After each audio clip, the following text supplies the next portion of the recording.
ओम नमः सिद्धेभ्य नमो जीर्णाणम। सभी को सादर शुद्धात्म वंदन। तो आइए अब समय है आज के हमारे सोनगढ़ संदेश को पढ़ने का। तो आइए देखते हैं आज हमारे इस मैसेज में क्या बात आई है। आज का यह मैसेज परमागम श्री नियम सारजी ग्रंथ के आलोचना अधिकार के 107 नंबर की गाथा से लिया गया है, जो आचार्य अमृतचंद्र देव ने इस पर बहुत ही सुंदर टीका लिखकर इसे सरल बनाया है। तो चलिए अब हम देखते हैं आज का यह संदेश। नौ कर्म और कर्म से रहित तथा विभाव गुण पर्यायों से व्यतिरिक्त यानी रहित आत्मा को जो ध्याता है उस श्रमण को आलोचना है। तो यहाँ पर इस संदेश में यह बताया गया है कि सच्ची आलोचना किसे होती है। आलोचना यानी क्या, पहले ये समझते हैं। आलोचना यानी अपने किए गए कर्मों का पश्चाताप करना, उसका प्रायश्चित करना, उसे कहा आलोचना। और कर्म कौन से, जो हमने जो भी अशुभ कर्म किए हैं, शुभाशुभ कर्म, उनका प्रायश्चित और पश्चाताप करना। फिर अब देखते हैं कि यहाँ सबसे पहले क्या लिखा, नौ कर्म और कर्म से रहित। तो यानी कि जो नौ कर्म और कर्म से रहित होगा वह शुद्ध होगा, क्योंकि नौ कर्म और कर्म कैसे अशुद्धि को दर्शाने वाले हैं। तो हम सबसे पहले ये समझते हैं कि नौ कर्म क्या है। तो नौ कर्म जो शरीर संरचना आदि के निमित्त से जो कर्म बंधते हैं वो नौ कर्म कहलाते हैं। तो ये होते काहे से है, तो जब आत्मा विभाव रूप परिणमन करता है, यानी जो आत्मा को जो स्वभाव है, शुद्ध ज्ञान दर्शन चारित्र वाला जो शुद्ध स्वभाव है, वो अपने स्वभाव में न रहकर विभाव रूप परिणमित करता है। यानी ये जो पांच इंद्रियों के विषय जब आत्मा इस और प्रवृत्त करता है तब उसे नौ कर्म का बंध होता है। और फिर नौ कर्म के बंध से क्या मिलता है, तो ये शरीर से रिलेटेड जो हमारे सब संबंधी है, ये सारी चीज़ें ले लेना। बहुत डिटेल में नहीं जा रहे हम, लेकिन इसे थोड़े में ज़्यादा समझना। शरीर संबंधी जितनी भी हमें भोग सामग्री आसपास दिखाई देती है, हमें नज़र आती है, ये सब नौ कर्म की संरचना है। और कर्म से रहित, तो नौ कर्म के साथ अकेला नौ कर्म कभी नहीं आता है। नौ कर्म जब भी आएगा तो ये अपनी पूरी सेना को लेकर आता है। जैसे भाव कर्म भी साथ आएंगे। जब नौ कर्म की संरचना मिलेगी तो जीव स्वाभाविक ही भाव करेगा। तो वो भाव कर्म कौन से है, 3 प्रकार के भाव कर्म है, मोह राग और द्वेष। अब जब मोह राग द्वेष उसके साथ है तो वो इन मोह राग द्वेष के साथ नौ कर्म क्या करेगा, अपनी और सेना बढ़ाएगा। यानी कि वो द्रव्य कर्म को का भी आश्रय करेगा। तो द्रव्य कर्म कौन से हैं, ज्ञानावर्णी, दर्शनावर्णी, मोहनी, वेदनी, आयु, नाम, गोत्र और अंतराय। ये जो 8 प्रकार के कर्म हैं, इन सब का आश्रय करेगा। यानी पूरी कर्मों की सेना है, द्रव्य कर्म, नौ कर्म और भाव कर्म। तो इन सब के साथ मिलकर जो आत्मा है वो कैसा है, विभाव रूप परिणमित होता है। तो विभाव रूप परिणमन, ये भी विभाव भी उसकी क्या है, एक पर्याय है। क्यों, क्योंकि आत्मा तो स्वभाव से ध्रुव स्वभाव में कैसा है, शुद्ध ही है, त्रिकाल शुद्ध है, वो कभी अशुद्ध होता ही नहीं है। ये जो कर्म रूप अवस्थाएं जो आत्मा के साथ मिक्स हो रही है, इसके कारण से वो हमें अशुद्ध दिखाई देता है। जैसे हमने आपको पिछले वीडियो में भी बताया था ना कि कैसे परिणमित होता है आत्मा। आत्मा जैसे जल का स्वभाव शीतलता है, जब उसे हम अग्नि पे रखेंगे तो वो कैसा हो जाएगा, उष्ण गर्म हो जाएगा, लेकिन स्वभाव तो उसका शीतल ही है ना। वैसे ही अग्नि का स्वभाव उष्णता है, ऐसे ही मेरे जीव का स्वभाव क्या है, ज्ञान दर्शन।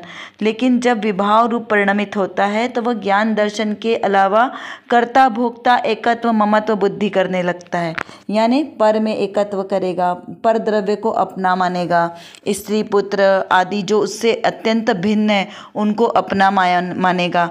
इस शरीर के संयोग से होने वाली जितनी भी शुभ और अशुभ सामग्री उसे नजर आती है, वो सबको वो अपना जानता है, सबका कर्ता मानता है कि ये काम मैं नहीं करूँगा तो कौन करेगा, मैं पढ़ाई नहीं करूँगा तो नंबर में पास कैसे आएंगे, मैं किसी को समझाऊँ नहीं तो कोई को समझ में ही नहीं आएगा, मैं खाना नहीं बनाऊँ तो खाना बनेगा ही नहीं। इस प्रकार बहुत सारी मिथ्या मान्यता है जो इस कर्म के उदय से जीव करता है, विभाव रूप परिणमन करता है।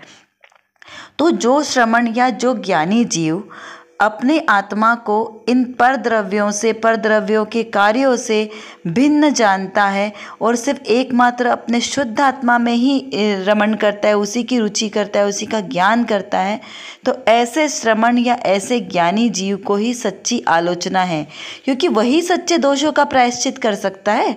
बाकी अन्य तो करेंगे, दोषों का प्रायश्चित तो करेंगे, अपनी गलतियों की क्षमा मांगेंगे, लेकिन सच्ची क्षमा की बात चल रही है यहाँ पे।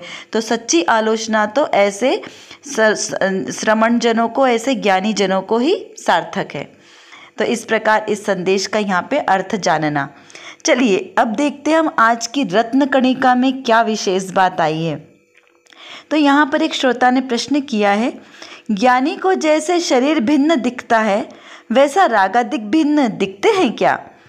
तो इस प्रश्न का समाधान करते हुए पूज्य गुरुदेव श्री कहते हैं कि ज्ञानी को रागादिक शरीर के जैसे ही भिन्न दिखते हैं, अत्यंत भिन्न दिखते हैं, ऐसा आत्मधर्म के मार्च के अंक में प्रकाशित हुआ। तो यहाँ पर बहुत स्पष्ट इसका वर्णन हो गया है कि जो ज्ञानी जीव कहा ही किसे? ज्ञानी उसे कहा जो आत्मा को परद्रव्य से भिन्न जाने, सो ज्ञानी। देह और आत्मा को जो भिन्न ज्ञान जाने, ऐसा जीव सम्यक दृष्टि जीव है, और सम्यक दृष्टि जीव को ही ज्ञानी की उपमा है। तो जो ज्ञानी होगा वो शरीर को रागादिक भावों से, शरीरादिक से भिन्न ही देखता है। वो भिन्न उनके साथ रहता जरूर है, ऐसा नहीं कि शरीर को निकाल के बाहर कहीं फेंकना पड़ेगा।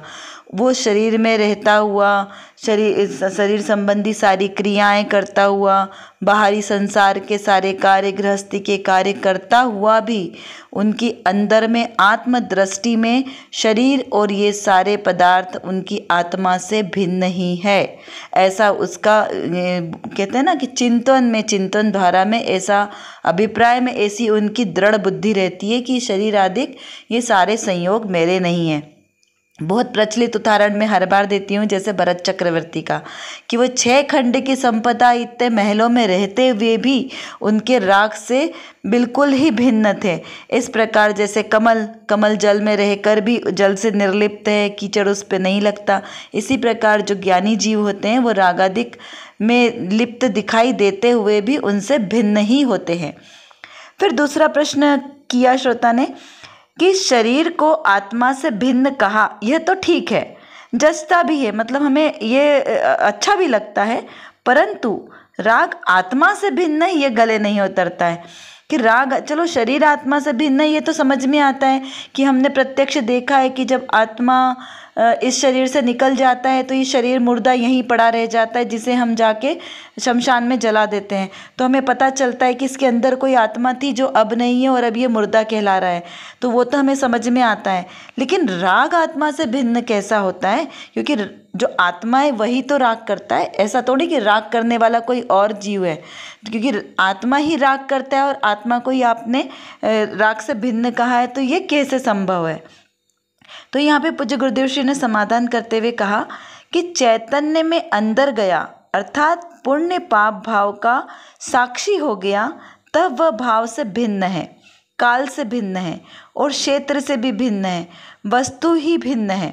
ऐसा आत्मा तो अकेला ज्ञान धन चैतन्य पुंज ही है। ये भी आत्मधर्म का ही अंक है।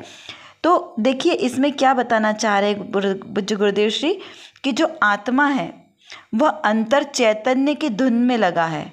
वो पुण्य पाप जो भाव आत्मा के निमित्त से हो रहे हैं ना, उनको मात्र जानता है। जैसे कभी ज्ञानी जीव भी है, यदि किसी ने उन पे कुछ अपशब्द कह दिए तो हो सकता है कभी उन्हें क्रोध भी आ जाए, हो सकता है कभी किस चीज़ से उनको मान भी आ जाए, लेकिन वो मान के काल में, क्रोध के काल में भी अंतर से यह जानते हैं कि यह मेरा स्वभाव नहीं है। क्रोधादि कुछ मेरे नहीं, मैं एक ज्ञायक भाव हूँ। इस प्रकार उनका चिंतन धारा हमेशा चलती रहती है। किसी ने ज्ञानी जीव पर उपसर्ग किया तो उपसर्ग के काल में भी वो मात्र ज्ञाता ही बने रहते हैं। जैसे एक बहुत प्रचलित उदाहरण मैं आपको बताना चाहती हूँ यशोधर मुनिराज का। जब यशोधर मुनिराज के ऊपर राजा श्रेणिक ने मरा हुआ सर्प डाला और जब उपसर्ग हुआ उसके बाद मुनिराज ने राजा शरणिक को और रानी चेलना को दोनों को एक समान ही आशीर्वाद दिया। इसका मतलब है कि जो मुनिराज होते हैं, जो सिर्फ ज्ञाता भाव से इन सब चीज़ों को जानते हैं, किसी से राग या द्वेष नहीं करते। तो इस प्रकार यहाँ पर जानना, और इसको आप और भी अच्छे से चिंतन करते रहिए। यदि और कोई आपके मन में प्रश्न हो तो आप ज़रूर हमसे कमेंट बॉक्स में लिखकर पूछिए। ऊपर दिए प्रश्नों का आंसर देने का प्रयास कीजिए और अपनी चिंतन धारा को ऐसे ही बढ़ाते रहिए और बिल्कुल अपने आप को ऐसे ही ज्ञाता भाव में निमग्न रहने का पुरुषार्थ करते रहिए। देखते रहिए हमारे इस वीडियो को। सबको सादर जय जिनेंद्र।